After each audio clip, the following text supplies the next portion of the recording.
Hi, it's Maria from Still Dreaming Homestead, and I'm back again. We're going to be continuing reading on our book, Escape Down the Raging Rapids. This is a D.J. Dillon adventure series by Lee Roddy, and we're on Chapter 5, A Warning on the River. In a few minutes, D.J. learned more about the wordless threats that he'd seen Tobin mouth. With Alfred's glasses securely tied on, both boys carried large wetsuits, orange life jackets, and yellow helmets upstream to where Connie was giving the basic rafting instructions. The wetsuits were tight-fitting, insulated, and rubberized garments that covered the body from the wrist to the neck to the ankles against the numbingly cold water that ranged from 50 to 55 degrees. Some rafters also had insulated booties, but DJ and Alfred, they wore their tennis shoes. The brightly colored life preservers were like sleeveless jackets with clasps in front for putting on or removing. The buoyant vest-like items were to keep a person afloat if he was swept overboard. Brad and Connie each had two special knives in sheaths on the shoulders of their life jackets. All the rafters wore helmets fitted close to the head to protect against accidental blows from another rafter's paddle or injury to heads banged against rocks if the rafter got swept overboard. DJ and Alfred came to where Connie was working in the water with some of the other rafters in the section of quiet water below the rapids. DJ and Alfred sat on the riverbank and got into their outfits while watching Connie review with 4 crew members the way to right a raft which had been deliberately overturned in the river. Right means to get it flipped back over so you could get in it. The Swazi brothers walked up carrying their rafting outfits. Brad had apparently sent them to Connie for a quick review of the basics, though they claimed to be expert rafters. DJ looked up from where he was sitting in the riverbank, struggling into his wetsuit. Toby bent down while his brother kept walking upstream. "Hey, you!" Tobin's voice was sharp but low. DJ glanced up. You talking to me?" "Well, I'm not talking to your four-eyed friend. He looks like an owl trying to see through the bottom of a soda pop bottle." DJ and Alfred exchanged concerned glances. DJ looked up at Tobin. "I'm DJ and he's Alfred." "Who cares?" Tobin snapped. "I saw you talking to Brad alone.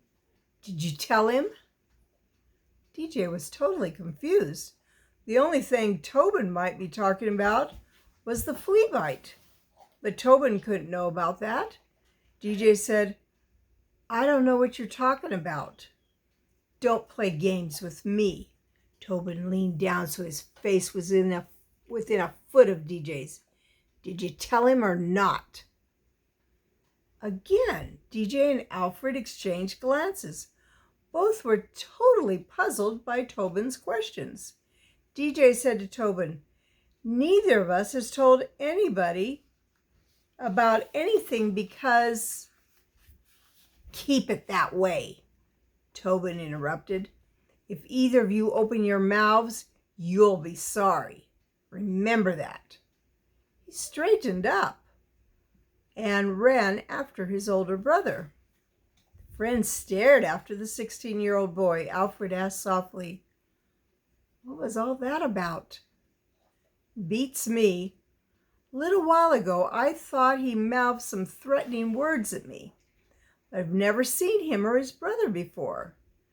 Guess he's got you mixed up with somebody else. Boy, I hope we aren't going to have trouble with him. We'll straighten that out later. Come on, Connie's motioning for us. Let's go get some instructions on rafting." Feeling strange in their wetsuits and tennis shoes, the boys carried their helmets and life preservers upstream. They had expected to see the rapids, which they could hear. But Connie was below the rapids in a wide, quiet section of the river with one raft and some of the crew.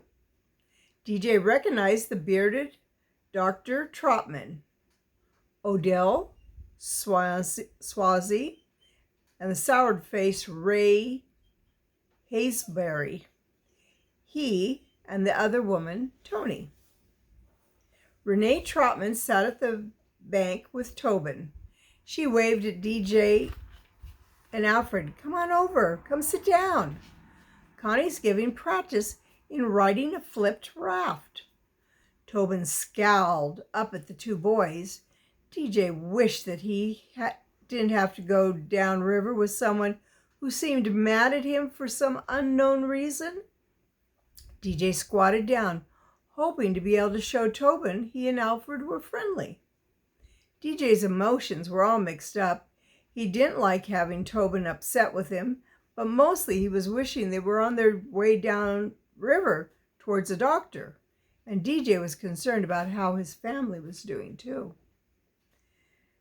DJ looked at the people in the water, but he wasn't really seeing them. Instead, in his mind, he was seeing Stony Ridge, Grandpa and Hero. By now, word would have come about what had happened to DJ and Alfred in the forest fires. Standing on the front porch of his small frame house, resting on his Irish shillelagh, Grandpa Dillon looked in disbelief at Brother Paul and his daughter. They'd driven out to give the old man the news. Grandpa asked softly, "You mean to stand there and tell me DJ's dead in that there forest fire?" "No, Caleb, I didn't say that," the lay preacher protested in his deep, booming voice. "I was just saying the boys got caught in the fire." When the wind sprang up suddenly and shifted directions, Kathy added quickly, "We're sure DJ and Alfred will be all right, Brother Dillon." Kathy was very slender and tall for her age. She had her father's blue eyes, reddish golden hair, and lots of freckles. Grandpa stared silently at the visitors, the fear and pain starting to show in his watery blue eyes. He turned and looked down at Hero. After greeting the stags, the dog had returned to his vigil at the edge of the porch. He sat on his haunches, his eyes fixed on the distant smoky sky. Grandpa mused, "So that's what's got into DJ's dog." He briefly told the father and daughter about Hero's howling and strange behavior that morning. Grandpa added, "But he's still a-watchin', and he ain't howled none since, so I reckon DJ's still all right somewhere." Brother Paul saw an opportunity to give the old man hope. "Of course he is. Look at that dog. Hero looks like he expects to see DJ coming up on the hill from the creek any second."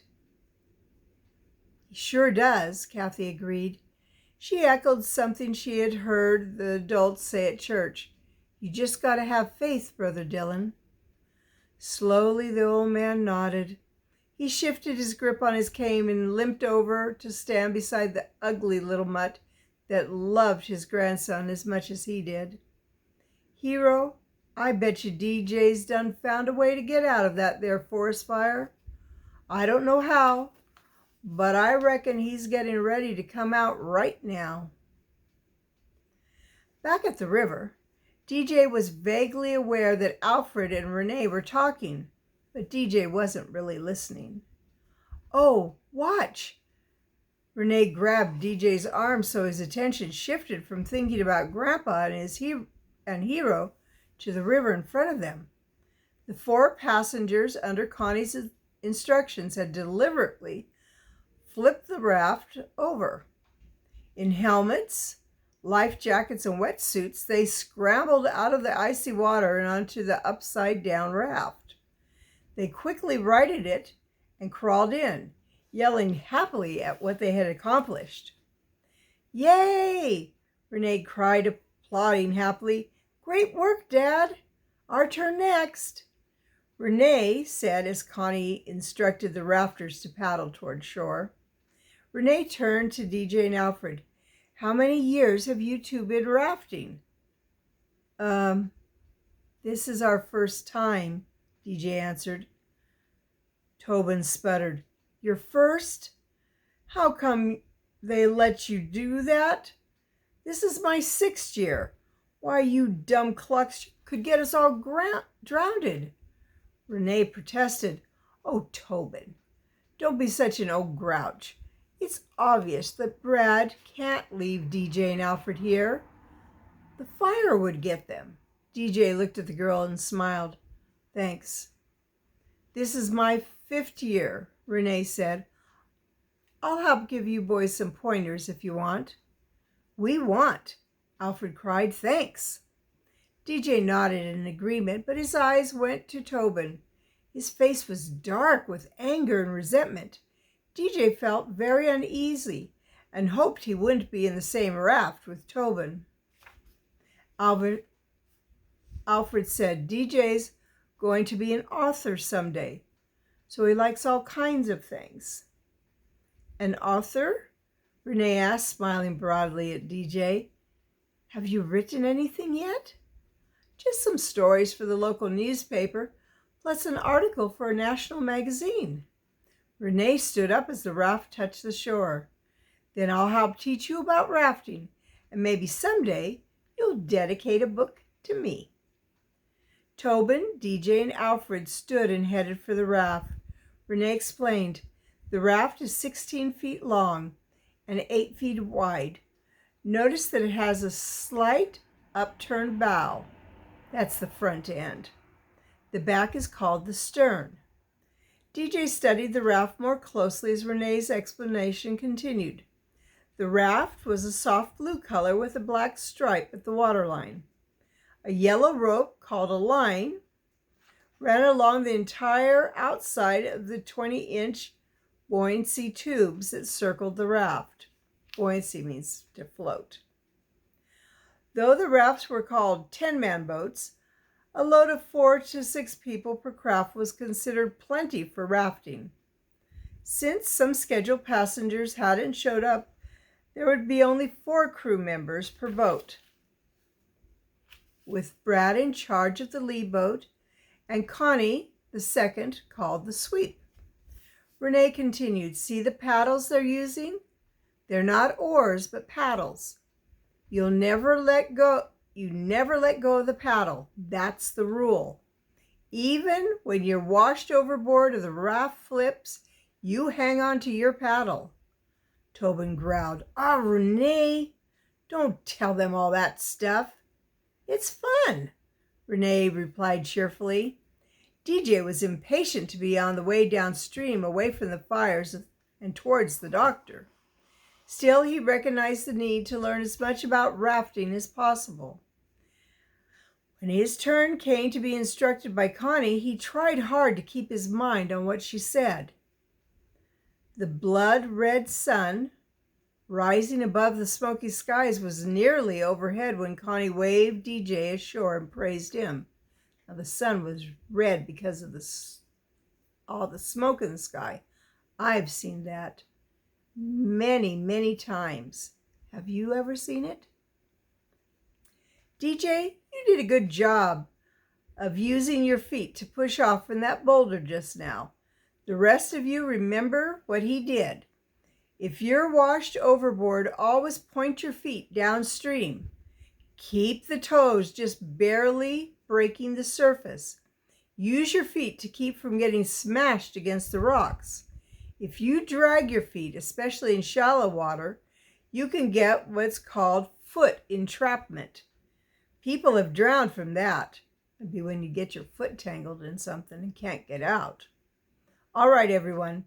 Let's go tell Brad we're ready to start our run down the raging rapids. DJ was happy to be on the way. He grinned at Alfred and Renee as they hurried along the bank, carrying their 4.5-foot softwood spruce paddles. Renee explained, usually the most experienced crew's in the first boat. But because DJ and Alfred are short on practice, they'll probably divide us up a little differently. I sure hope I'm in the same raft with you two. Thanks, Alfred replied with a big grin. DJ started to agree, then glanced at Tobin. His eyes were narrowed and he had a hard look that settled over his face. DJ hoped they wouldn't be assigned to the same raft. His thoughts were interrupted by Brad's instructions. Listen carefully, he began. I've got to give you my world-famous talk on rafting safety. He said this with a smile which was returned by the rafters. Then he talked about the various situations that could develop. DJ paid careful attention to the man overboard instructions. The guide said it wasn't uncommon for a person to be swept overboard in rough water, but danger was minimalized by remembering how to act if it happened. Finally, Brad gave instructions on where each rafter was to ride down the river. I'll be the captain and take the stern of the first boat. George, you take the right bow position. Ray, you've got the left. Tony, you're behind Ray. Alfred, let's put you behind George. That's 5 in our lead boat. The rest of you take the positions Connie assigns you in the sweep, or the second boat. DJ's heart took a jump. That meant Tobin and Odell would be in the boat with him, and he'd be separated from his best friend. Connie took the stern position with the gear carefully stowed at her feet. All equipment needed on the trip was divided between the two rafts. In each raft, the gear was behind the paddlers and right in front of the boat captains. Items including utensils, food, bedding, and tents. Everything was protected with waterproof coverings and securely lashed down with ropes at the captain's feet. Connie gave DJ the right bow position with Odell opposite him. That put Renee behind Odell and Tobin behind DJ. That made him very uneasy. Still, there was no way he could logically ask Connie to change their positions. DJ settled into the raft, carefully wedging his knees under the rope thwarts as he had been taught. Let's read what a rope thwart is. I need to know that myself. On a river raft, ropes used across the craft to hold equipment or people in place.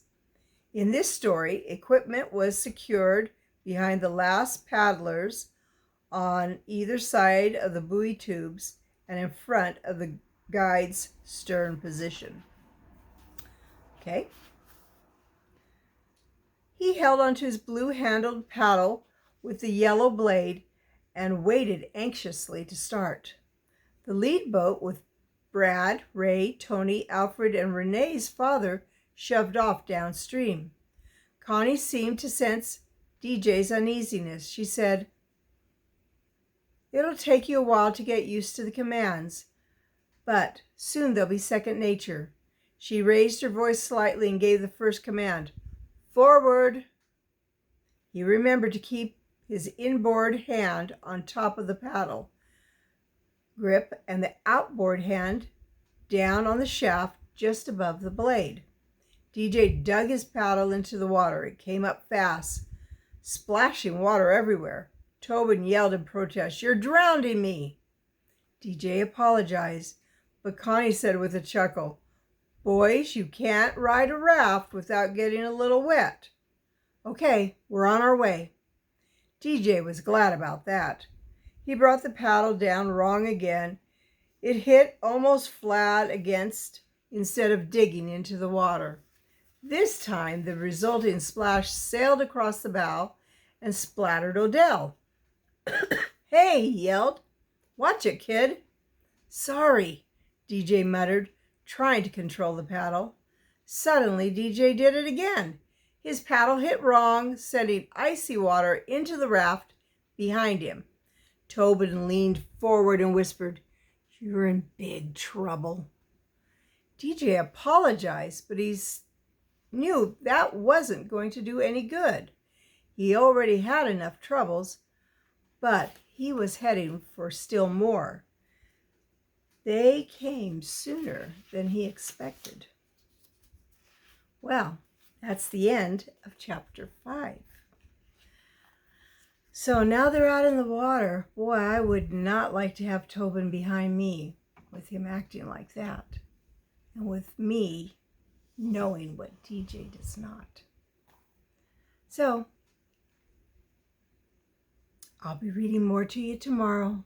I want to pray blessings on you and yours in your house and out of your house, in the day and in the night. Whatever you do, keep dreaming. Keep a story in your heart. Good night.